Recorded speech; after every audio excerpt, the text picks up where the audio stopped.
अस्सलाम वालेकुम दोस्तों। क्या आप भी चाहते हैं कि आपकी ज़िंदगी बदल जाए? क्या कभी आपने महसूस किया है कि दिल बेवजह बेचैन रहता है, ना कोई ख़ास गम होता है, ना खुशी।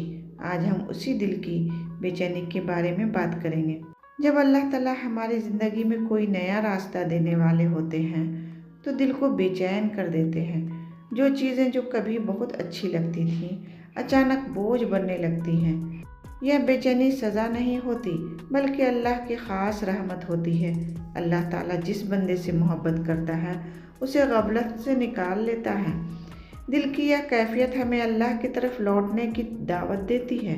सब्र रखें, यकीन रखिए अल्लाह बेहतर फ़ैसला फरमाने वाला है। अगर आप भी इस कैफियत से गुज़र रहे हैं तो कमेंट में अल्हम्दुलिल्लाह लिखें।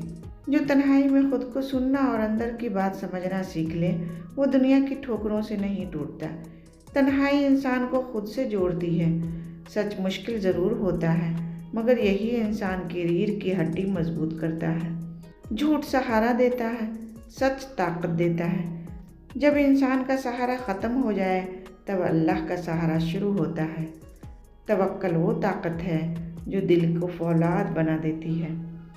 याद रखो, जो इन राज़ों को अपना लेता है उसे दुनिया तोड़ नहीं सकती।